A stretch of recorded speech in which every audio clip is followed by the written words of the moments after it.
사무엘기하 11장 1절입니다.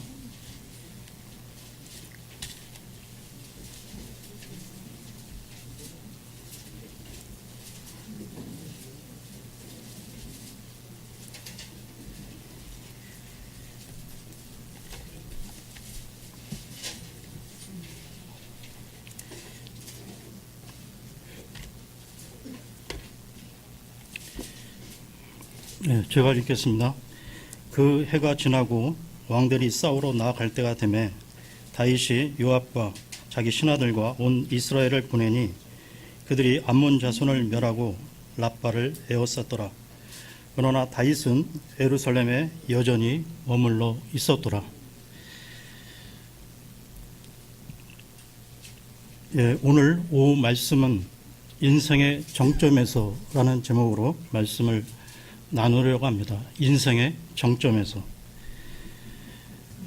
오늘은 성경의 인물인 다윗, 묵동 출신인 다윗에 대해서 말씀을 나누려고 하는데요.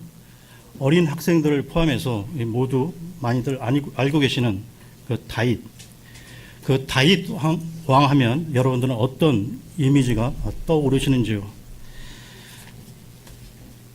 거인 골리앗을 쓰러뜨린 용맹함, 그리고 시편 23편에 주는 나의 목자시니 내게 부족함이 없으리로다를 비롯해 주옥 같은 시편의 기록을 많이 남겼으며, 또한 나중에 이스라엘의 그 유명한 두 번째 왕으로 우리는 알고 있는데요. 오늘 저는 시인이요 음악가이며 용맹스러운 전사요 훌륭한 왕이었던 다윗의 그 두 가지 면, 다윗의 빛과 그림자를 드러내 보이면서 지금 이 시대를 살아가고 있는 우리가 다윗의 그 면면을 하나님의 말씀을 통해 교훈으로 받고자 하는 것입니다. 다시 말해 다윗의 밝은 면, 긍정적인 면은 우리가 본받고, 또한 다윗의 그 어두운 죄의 부분은 우리가 경각심을 갖고 살아갔으면 하는 마음에서 이 말씀을 준비했습니다. 다윗 왕 이전까지 이스라엘의 역사를 간략히 되돌아보면 모세의 인도하에 출애굽 이후 40년 동안의 광야 생활에 이어 가나안 정복을 통한 정착 생활을 하게 되는데요. 사사 시대를 거쳐 새로운 왕정 시대를 열게 됩니다. 모두들 알고 계시는 이스라엘의 첫 번째 왕은 사울이었죠. 처음에 사울 왕은 하나님께 은혜를 입고 시작했지만 시간이 지남에 따라 하나님의 말씀을 무시하고 권력의 노예로 전락하게 됩니다. 이때 하나님은 마지막 사사이며 제사장이었던 사무엘을 부르셨는데요. 여기서 성경을 찾겠습니다. 사무엘기상 16장 1절에서 3절인데요. 사무엘기상 16장 1절에서 3절입니다.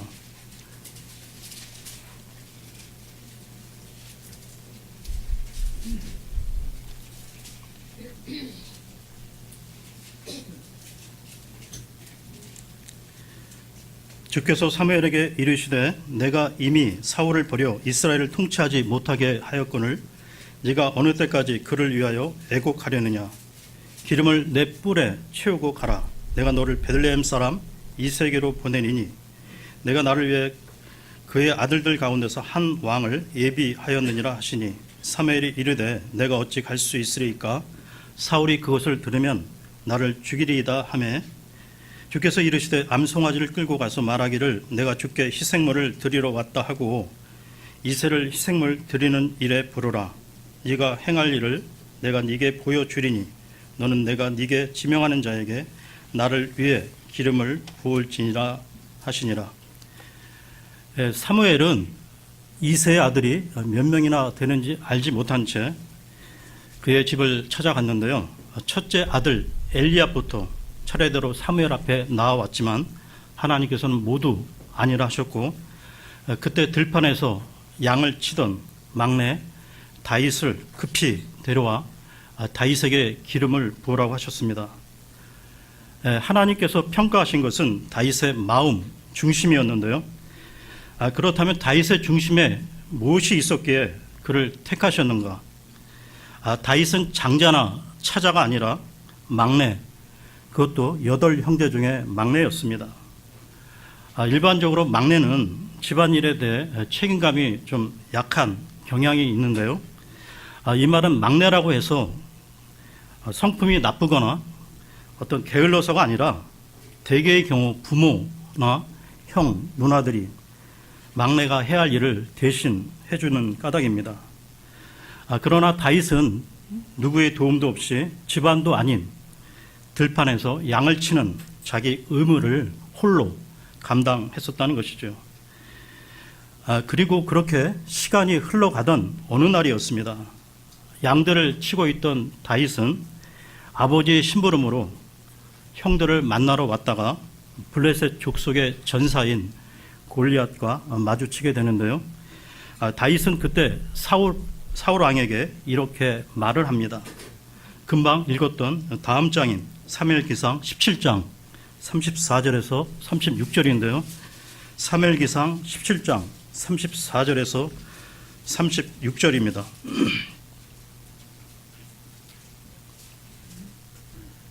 다윗이 사울에게 이르되 당신의 종이 자기 아버지의 양들을 지킬 때 사자와 곰이 와서 양떼에서 어린 양을 움켜가면 내가 따라가서 그것을 치고 그것의 입에서 그것을 건져내었고 그것이 일어나서 내게 대항하면 내가 그것의 수염을 잡고 그것을 쳐서 죽였나이다. 당신의 종이 사자와 곰을 죽였은즉 살아계시는 하나님의 군대에 도전한 이 할례받지 않은 블레셋 사람도 그 짐승들 중에 하나와 같이 되리이다 하고, 다윗이 들판에서 홀로 아버지의 양을 지킬 때 맹수가 양을 해치려 할 경우 다윗은 홀로 맹수와 싸워 이겼고 그리고 이제 골리앗과 맞짱을 뜨겠다는 건데요. 그것도 왕의 병력을 이끌고 가서 싸우겠다는 것이 아닌 오직 자기 홀로 맹수를 쳐 이기던 자신의 손으로 골리앗을 물리치겠다는 것이었습니다.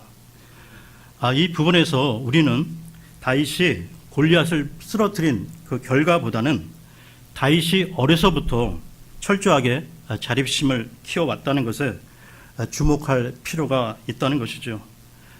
그런데 이와는 달리 말입니다. 요즘 아이들을 보게 되면 우리가 자라날 때보다는 자립심이 약한 것을 보게 되는데요. 아마도 부모님들이 아이들을 한두 명밖에 낳지 않았다 보니 공주나 왕자처럼 과보 속에 온실 속의 화초처럼 키운 결과가 아닌가라는 생각이 듭니다. 그 결과로 요즘 아이들은 힘든 환경이 닥치면 쉽게 좌절하며 포기하는 것을 보게 되는데요. 게다가 아이들이 자기만 아는 이기적인 모습으로 자라나다 보니까 남을 배려하는 마음도 부족한 것을 보게 됩니다. 남의 어려움을 헤아리고 배려하는 이 공생의 마음가짐 또한 우리는 다윗에게서 발견하게 되는데요. 다음 구절을 보겠습니다. 사무엘기상 22장 1절에서 2절인데요. 22장 1절에서 2절입니다.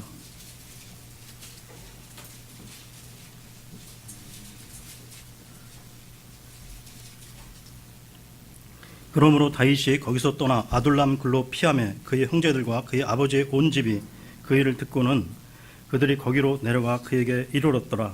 고난 중에 있던 모든 자와 빚진 모든 자와 불만이 있던 모든 자가 그에게로 모였고 그는 그들을 다스리는 대장이 되었더라. 거기에는 그와 함께한 400명가량의 사람이 있더라.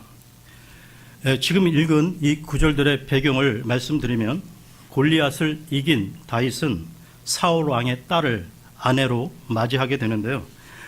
그러나 얼마 지나지 않아 사울 왕은 자신의 사위인 다윗을 라이벌로 간주하여 죽이려 하였습니다.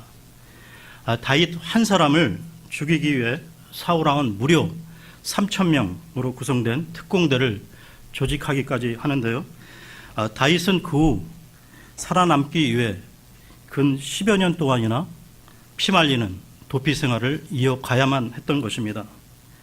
그 와중에 광야의 아둘람 굴에 피하고 있을 때였습니다. 다윗의 아버지와 그 형들이 도망자인 다윗을 찾아왔는데요. 그들 역시 살해 위협을 느꼈기 때문일 것입니다. 생명을 걸고 도망다니는 자에게 부모와 형제들이 같이 움직이는 것이 부담이 되지 않을 수 없었을 것이고, 설상가상으로 불우한 처지에 있던 사람들 400여 명이나 다윗에게 모여들었습니다. 그러나 그들은 힘있고 능력 있는, 이를테면 다윗에게 현실적으로 도움이 될 만한 사람들이 아니었던 것이, 그들은 고난 가운데 원통한 일과 빚에 시달리던 사람들이었습니다. 어찌 보면 이들은 다윗에게 도움은커녕 도움이 필요했던 사람들이었죠. 상식적으로는 당연히 그들을 외면해야 하는데도 다윗은 그들을 거두어 주었습니다. 이처럼 다윗은 힘없는 약한 이들을 배려하고 나눌 줄 아는 공생의 사람이었던 것입니다. 그러면 여기서 이와 관련된 말씀을 찾겠습니다. 시편 78편으로 가겠습니다. 시편 78편 70절에서 72절입니다.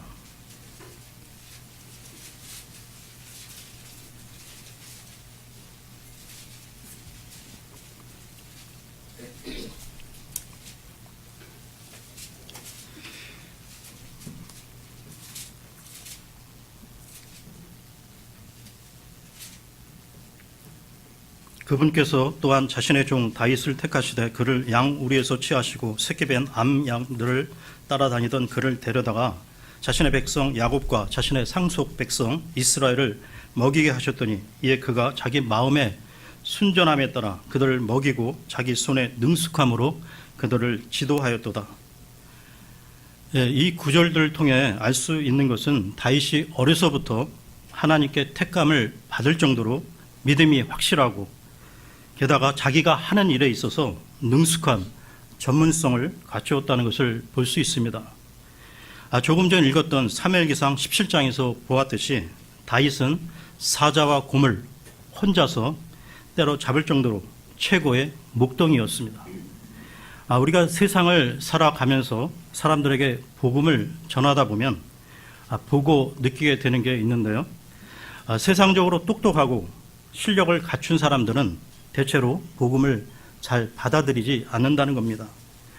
그런데요, 이와 반대로 복음이 확실한 믿음을 갖춘 사람 가운데는 또 전문성, 이 실력이 뛰어난 사람들이 많지 않죠. 그러니까 세상에는 믿음도 확실하고 실력도 전문성도 갖춘 사람들이 많지 않기에 우리는 우리 자녀를 포함해서 우리 후대들이 다윗처럼 믿음도 확실하고 세상의 전문적 실력도 갖춘 엘리트로 키워가야 할 것입니다. 이 밖에도 다윗의 삶에서 발견할 수 있는 훌륭한 덕목들을 계속 살펴보면, 그토록 오랜 시간 사울을 피해 도피 생활을 하던 다윗에게 사울왕을 죽일 수 있었던 절호의 기회가 2번이나 있었다는 건데요. 다윗의 측근들은 이것이야말로 하나님께서 주신 보복의 기회이니 단칼로 사울왕을 죽이라고 재촉했습니다. 그러나 다윗의 생각은 하나님께서 기름 부으신 왕을 죽이는 것은 그를 왕으로 세우신 하나님에 대한 불경으로 여겼던 것이죠. 다윗은 자신의 사적인 감정보다는 하나님에 대한 경외 차원에서 하나님의 법을 지키기 위해 2번이나 사울 왕을 살려주었던 것입니다. 우리 또한 이 악하고 미친 현 세상을 살아가다 보면 별의별 사람들을 다 만나게 되는데요. 어떨 때는 솔직히 우리 마음 가운데 복수, 보복의 마음이 솟구쳐 올라오기도 합니다. 여러분, 그럴 때는 다음 구절을 통해 마음의 진정과 평안을 찾으십시오. 로마서 12장 19절을 보겠습니다. 로마서 12장 19절입니다.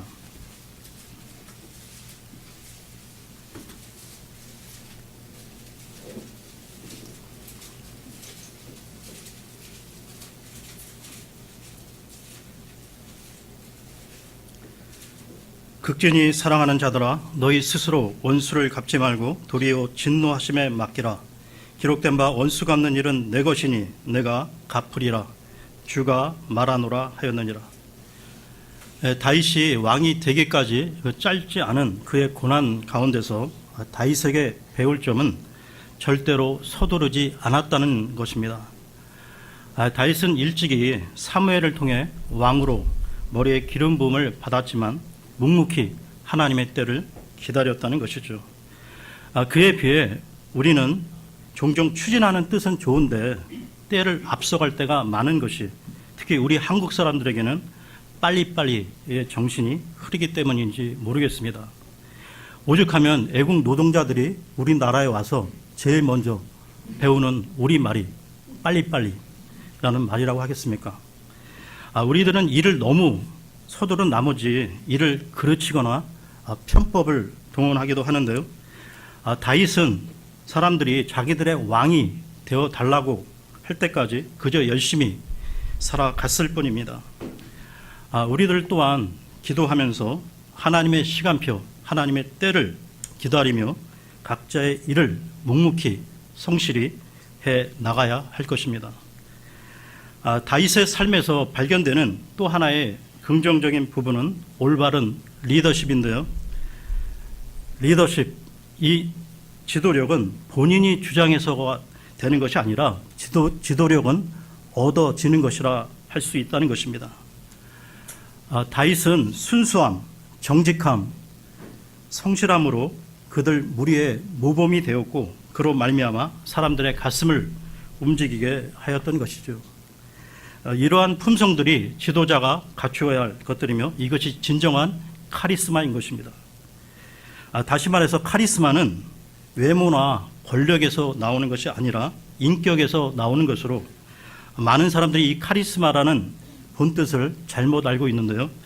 어떤 사람 앞에만 서면 왠지 모르게 그 기가 죽을 것 같은 사람을 카리스마가 있다고 하는데 그것이 아니라 존경받는 인품으로 저절로 기쁨으로 따르고 싶어지는 사람, 바로 그 사람이 진정한 카리스마가 있는 사람인 것입니다. 그러면 계속해서 다음 말씀을 찾겠는데요. 사무엘기하 5장으로 가겠습니다. 사무엘기하 5장 4절에서 5절입니다.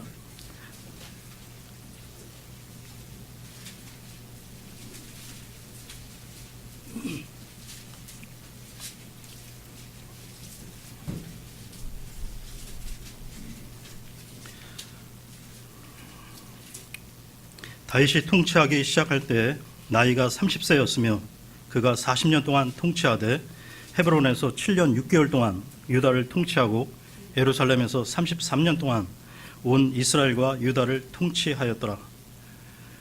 모두들 아시는 바와 같이 다윗은 초대왕 사울의 피를 전혀 이어받지 않았음에도 그를 이어 왕위에 올랐습니다. 다윗은 왕이 되어서도 하나님과의 교제 속에 신앙의 자리를 떠나지 않았고 하나님께서는 다윗으로 하여금 수도를 헤브론에서 예루살렘으로 옮겨 이스라엘 모든 지파의 왕이 되게 하셨던 것입니다. 그러면 이어서 다음 말씀을 보겠는데요. 사무엘기하 5장 10절입니다. 5장 10절입니다.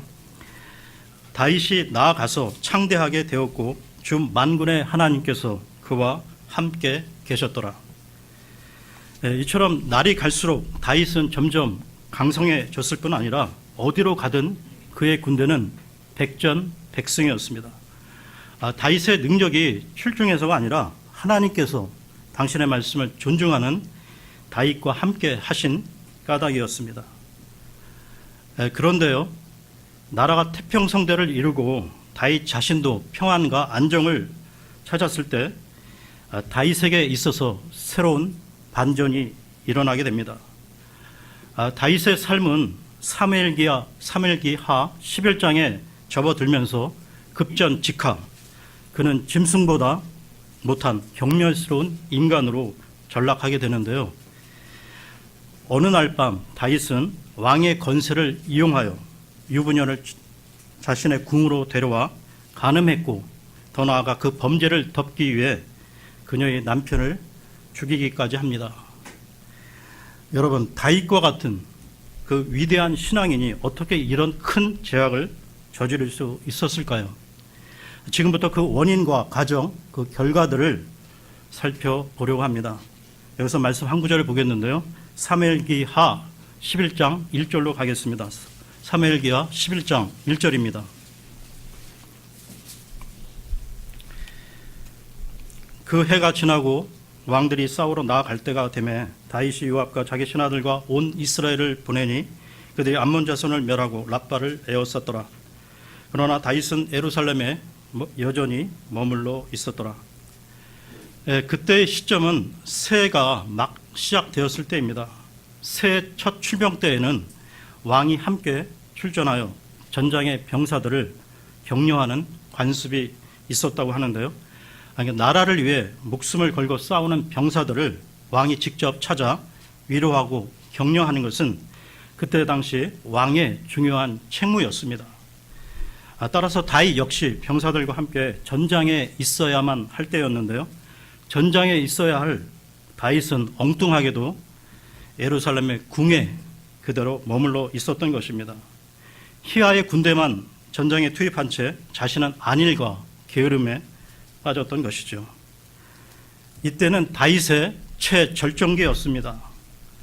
그 인생의 최고봉에서 다윗은 하나님께서 자신을 왜 왕으로 세우셨는지 그 책무를 망각하고 전장에서 왕의 소임을 다하기보다는 왕궁의 안락함을 더 선호했던 것입니다. 그것이 비극의 시작이었습니다. 인생의 정점에서 다윗이 취한 자기 중심적인 이기적 행위, 자기 안위를 위한 자기 의무의 망각은 그 자체로 종결되지 않았고 그것은 간음의 살인을 저지르기까지 하나님의 말씀을 마구 짓밟는 자리에까지 나아갔던 것입니다. 하나님과의 바른 관계 속에서 하나님께로부터 주어진 삶의 몫을 다해야 할 인간이 자신을 더 중시하여 자기 중심적으로 살려 하면 그는 반드시 자기 육신의 욕망을 탐닉하는 죄에 빠지게 된다는 것이죠. 창세기 3장에서의 그 아담과 이브가 바로 그 첫 번째 예라고 할 수 있습니다. 그들은 모든 것이 풍성한 에덴 동산에서 죄에 빠졌던 것이죠. 하나님께서 금하신 열매를 먹기만 하면 신처럼 될 것이라는 사탄의 유혹에 넘어가 하나님의 말씀을 멸시한 채 욕망을 쫓아 금단의 열매를 먹었던 것입니다. 그러나 그 대가로 그들에게 돌아간 것은 무엇이었습니까? 신락원, 에덴 동산의 상실이었습니다. 다윗의 상황 또한 에덴과 마찬가지였는데요. 다윗에게 있어서는 부족함이 없는 환경이었습니다. 그러나 다윗은 그 에덴에서 제 나락으로 떨어지고 맙니다. 하나님보다 하나님이 주신 것들을 하나님보다 자기 자신을 앞세운 결과였던 것이죠. 다윗이 어린 나이에 베들레헴의 들판에서 아버지의 양을 지킬 때나 사울 왕의 칼날을 피해 정체 없이 도망 다닐 때 그리고 광야에 피신한 자신을 찾아온 약하고 억울한 사람들과 자기의 삶을 나눌 때 다시 말해 고난과 역경에 처해 있었던 그때 다윗의 몸은 힘들고 고달팠지만 그의 영과 혼은 순수하고 건강했습니다. 그러나 다윗은 인생의 최절정기에서 허망한 육신적 욕망을 위해 자기 생명을 깎아먹는 어리석음을 범했던 것이죠. 여러분 혹시 루푸스라는 병을 알고 계십니까? 루푸스. 이 루푸스라는 병은 우리 몸을 지켜야 할 면역 체계에 이상이 생겨 외부 바이러스의 그 침입을 방어하지 못하고 오히려 자기 자신을 공격하는 질병으로 알려져 있는데요. 우리가 죄를 계속 짓게 되면, 즉 죄의 생활을 지속하면 이 죄가 우리의 영적 면역 체계를 깨뜨리게 된다는 사실을 잊지 마십시오. 이 말은 다시 말해 우리 그리스도인이 계속해서 죄를 지으면 안으로부터의 무장 해제를 당하게 된다는 것입니다. 그만큼 우리 그리스도인은 죄를 짓는 것에 두려움과 경각심을 가져야만 한다는 것이죠. 그러면 지금부터 다윗의 죄를 통해서 그 죄의 특성들을 말씀을 읽어가며 구체적으로 들여다보겠습니다. 죄의 특성 중 첫 번째는 죄의 신속성입니다. 신속성. 여기서 말씀을 보겠는데요. 사무엘기하 11장 2절을 보겠습니다. 11장 2절입니다.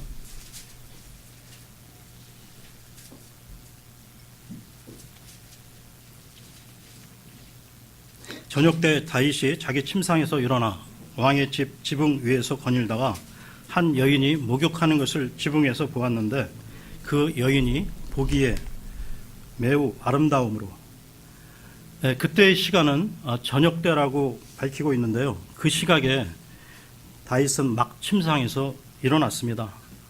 아마도 낮잠을 길게 자고 일어난 것 같은데요. 어쨌든 그때는 이미 사방이 어두워지기 시작하여 사물을 뚜렷이 분별하기 어려운 시간이었을 것입니다.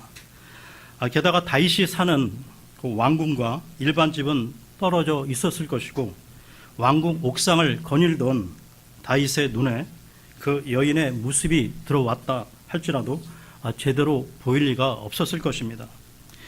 그럼에도 다윗의 눈엔 놀랍게도 그 여인이 심히 아름다워 보였다고 하는데요. 이 부분에서 생각이 나는 부분이 있습니다. 기억하시는 분들도 계시겠지만 3, 40년 전에, 그러니까 제가 중고교 다니던 시절이었던 것 같은데요. TBC 방송이라고 있었는데요. TBC 방송에서 600만 불의 사나이라는 프로가 있었습니다. 그때 당시에는 큰 인기 있는 드라마였는데요. 그 주인공 사나이는 오른쪽 눈에 그 심은 인공 안구로 멀리 있는 사물까지 선명하게 볼 수 있었습니다. 그렇다면 다윗이 600만 불의 사나이도 아니고 정확하게 말하면 그 여인이 다윗의 눈에 심히 아름다워 보인 것이 아니라 다윗이 심히 아름답다고 느낀 것이죠.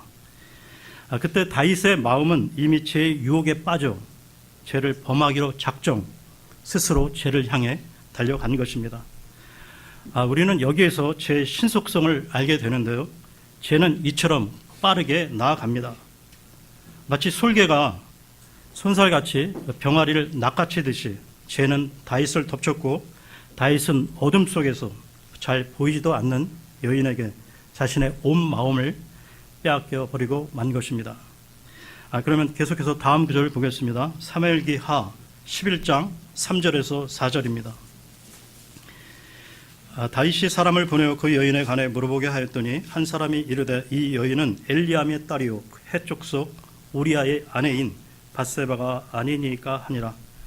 다윗이 사자들을 보내어 그녀를 데려오게 하니 그녀가 그에게로 들어오니라.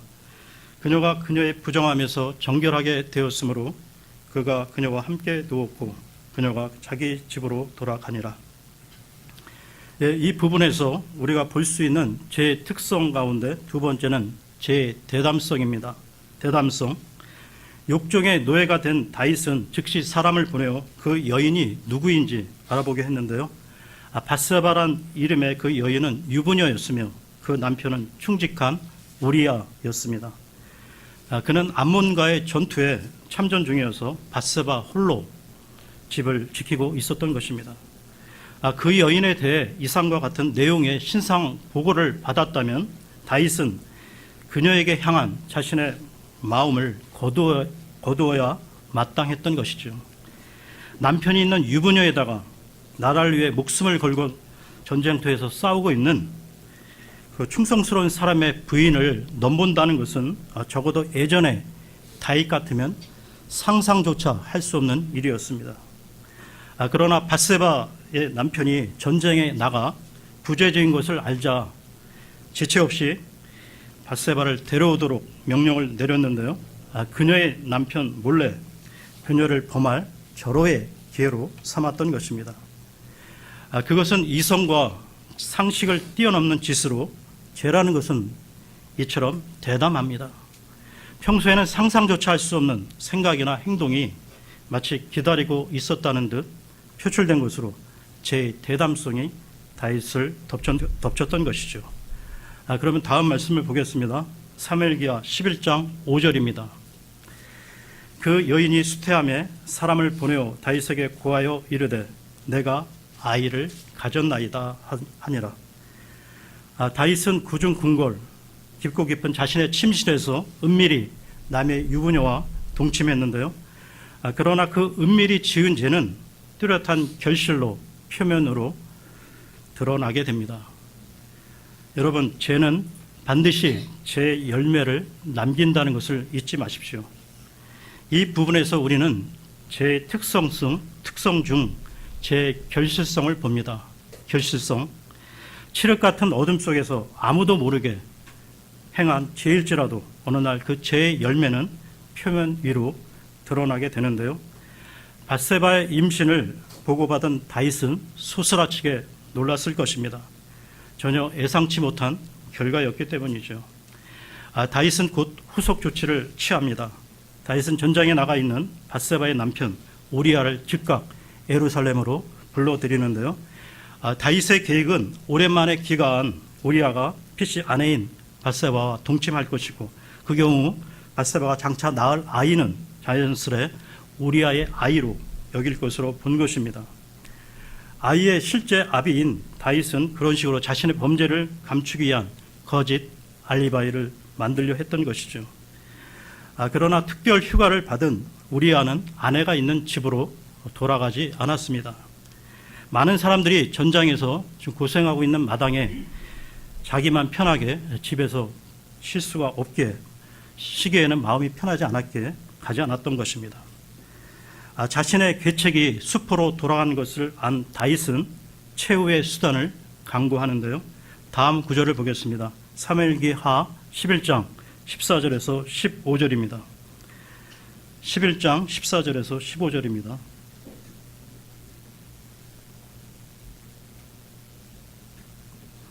아침이 되매 다윗이 요압에게 편지를 써서 우리아의 손에 보내니라. 그가 편지에 써서 이르기를, 너희는 우리아를 가장 맹렬한 싸움의 최전방에 두고 그로부터 물러가서 그와 맞아 죽게 하라 하였더라. 요압 장군은 다윗의 명령을 그대로 실행함으로 우리아를 죽게 하는데요. 결국 다윗은 자기 손에 피 한 방울 묻히지 않고 우리아를 살해한 것입니다. 우발적 살인보다 더 교활하고 흉측한 살인 교사의 범죄를 저지른 것이죠. 이처럼 다윗의 간음 행각은 거짓 알리바이 시행을 거쳐 마침내 살인으로까지 나아갔습니다. 이것은 죄의 특성 중 죄의 확산성인데요. 확산성. 죄는 죄의 현장에 머물거나 거기에서 끝나지 않고, 죄는 일단 시동이 걸리게 되면 걷잡을 수 없이 확산되고 증폭이 된다는 것입니다. 마치 맑은 물속에 떨어진 잉크가 서서히 계속해서 퍼져 나가듯이 그렇다는 것입니다. 죄에 대해서는 그 누구도 결코 예외일 수가 없는 것이죠.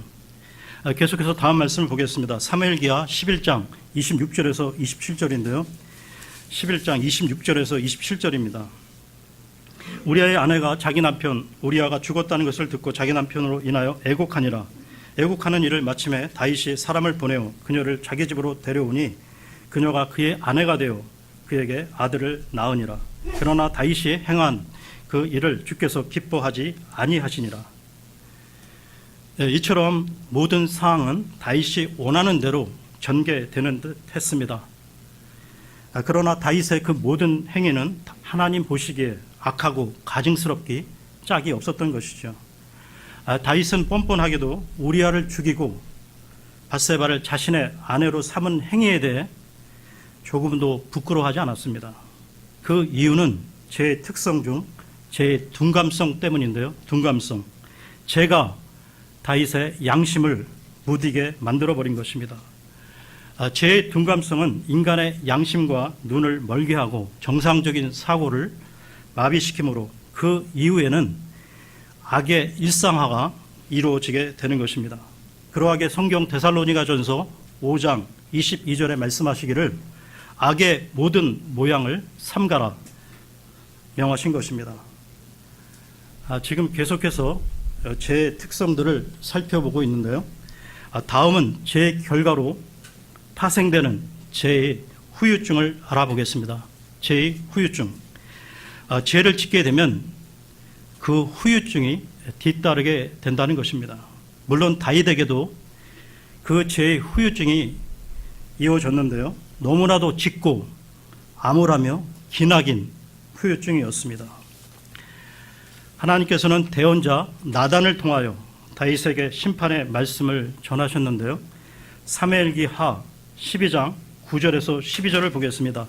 사무엘기하 12장 9절에서 12절입니다.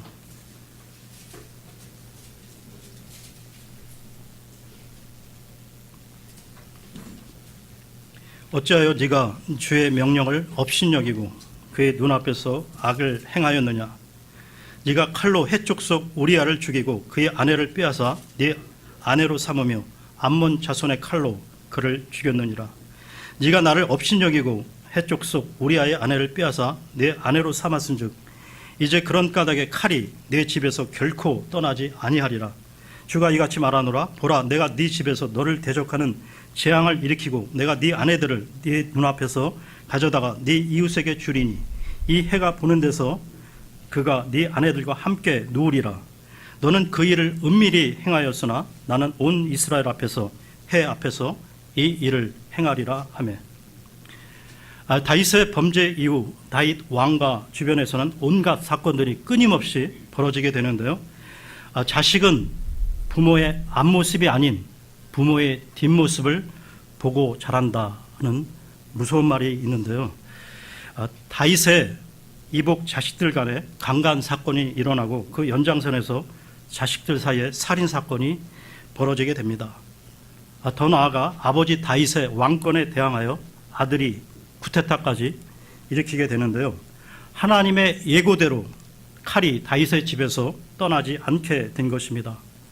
이 모두가 다윗이 범한 죄의 후유증이었던 것입니다. 물론 다윗은 나단 대언자를 통해 하나님 앞에서 자신이 얼마나 큰 죄악을 범했는지 자각하고 처절하게 죄 용서를 구하며 회개했습니다. 그 이후 하나님께서는 다윗의 회개를 받으시고 그의 죄를 용서해 주셨죠. 그러나 죄 용서와는 별개로 다윗의 죄는 그 이후 다윗 자신과 자식들의 삶에 그리고 이스라엘 백성들에게까지 지워지지 않는 어두움의 잔재들을 오래도록 남기고 말았다는 것입니다. 여러분, 절대로 잊지 마십시오. 죄의 후유증은 죄의 용서와는 별개라는 사실입니다. 요한복음 8장을 보게 되면 모두들 알고 계시는 가늠한 여인의 이야기가 나오는데요. 서기관들과 바리새인들이 가늠한 여인을 현장에서 붙잡아 주님 앞으로 끌고 왔습니다. 율법에 의하면 그녀는 돌에 맞아 죽어야만 했죠. 그때 주님께서는 그들을 향해 너희 중에 죄 없는 자가 먼저 돌로 치라고 말씀하셨고, 이에 양심의 가책을 받은 무리들이 차례차례 모두 떠나가 버렸습니다. 물론 주님께서도 그 여인을 정죄치 않으시고 용서해 주셨죠. 그러나 그렇다고 해서 그 여인의 간음 사실을 알고 있는 동네 사람들이 그녀를 반갑게 맞아 주었을까요? 아마도 그녀는 자신이 저지른 간음의 후유증으로 인해 인간관계에서 수많은 우여곡절을 겪어야만 했을 것입니다. 이처럼 죄의 후유증은 정말 무서운 것입니다.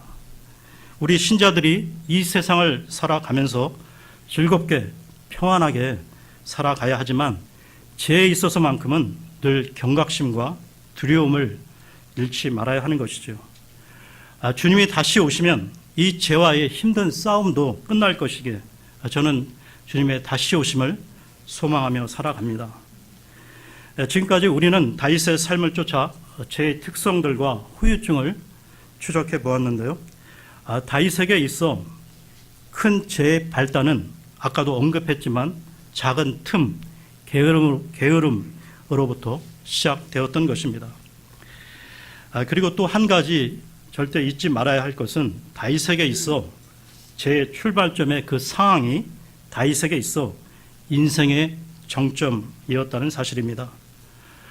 다윗은 인생의 고난, 고통의 시기에 죄에 빠진 것이 아니라 자기 인생의 최정상에서 넘어졌다는 것이죠.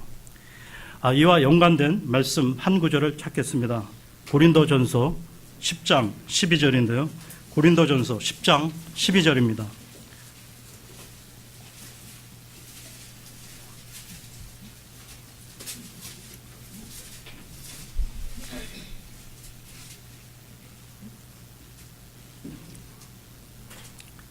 그런즉 스스로 서 있는 줄로 생각하는 자는 넘어지지 않도록 주의할지니라. 지금 읽은 이 구절에서 서 있는 줄로 생각하는 자가 누구입니까? 바로 다윗 왕처럼 성공한 사람, 출세한 사람, 자기의 꿈을 이루었다는 사람들입니다. 특별히 대학 청년 지체분들에게 말씀을 드리는데요. 우리가 이 세상을 살아가다 보면 특별히 잘 나가는 사람들이 잘 나가는 그때 자기 관리를 제대로 하지 못해 추락하는 경우들이 얼마나 많습니까? 그러므로 가장 주의해야 할 때는 고난 가운데 있을 때보다도 모든 것이 잘 될 때라는 것입니다. 우리가 기도회를 포함해서 우리 지체들을 위해 중보 기도를 할 때 여러 가지 문제와 건강이나 경제적으로 어려운 분들을 위해서도 기도해야 하지만 지금 잘 나가고 있는 분들을 위한 기도도 꼭 해야 한다는 것입니다. 왜냐하면 그분들이 넘어질 위험이 많기 때문이죠. 바라옵기는 저희 교회 수요 기도회 때 자신이 너무 잘 나가서 너무 일이 잘 풀려서 너무 행복한 나머지 주체를 못하겠다고 하는 그런 지체분들이 좀 많이 나오셨으면 좋겠습니다. 그러면 오늘 말씀에 있어 마무리를 짓겠습니다. 여러분, 우리가 하나님의 은혜로 구원받았고 새로워졌다고 하더라도 우리 육신에게는 여전히 제 본성이 도사리고 있다는 것입니다. 따라서 우리는 매 순간순간 주님이 붙잡아 주시지 않으면 영적 대적과 제 유혹을 감당할 수 없다는 것이죠. 그러하기에 우리가 인생 여정 가운데 과거에 여러 번 제 유혹을 물리쳤다 하더라도, 그리고 어떤 종류의 죄와 싸워 승리했다 하더라도 다른 종류의 죄가 엄습해 오면 한순간에 파멸로 떨어질 수도 있다는 사실입니다. 따라서 하나님의 은혜와 예수님의 피로 구원받은 우리에게 날마다 필요한 것은 몇 년 전, 몇 달 전, 며칠 전에 그 은혜와 승리가 아닌 오늘에 있어 새로운 하나님의 은혜와 하나님의 힘이 필요하다는 것입니다. 다시 말해 우리 그리스도의 인생이란 하나님의 긍휼과 은혜를 끊임없이 구하는 삶이어야 한다는 것입니다. 바로 찬송을 부르겠습니다.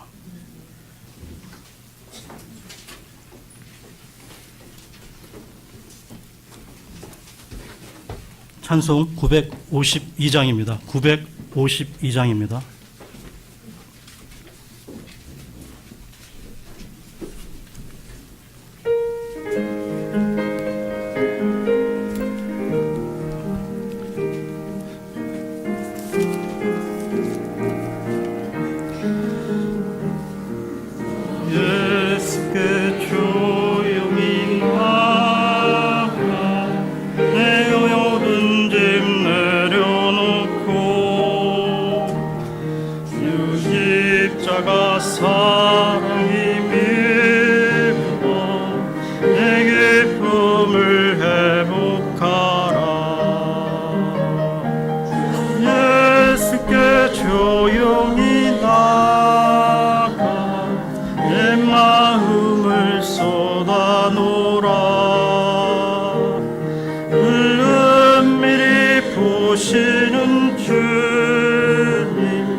슬픔이 없어지리.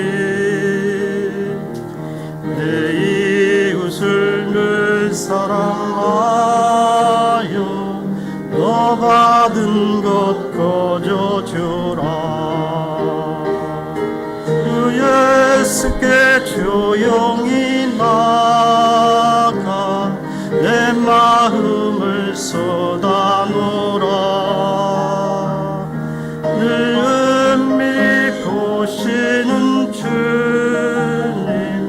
그 은혜를 베푸시리. 주 예수님 참 친구 되사 되시나니 그 영원한 생명샘 물에 내 마른 목 죽이어라. 주 예수께 조용히 나가 내 마음을 쏟아놓으라. 늘 은밀히 보시는 주님 그 은혜를 베푸시니 주 예수님 맘에 모신 후 새 생명을 사느니요. 주 예수님 찾는 이 앞에 참 맑은 빛 비추어라.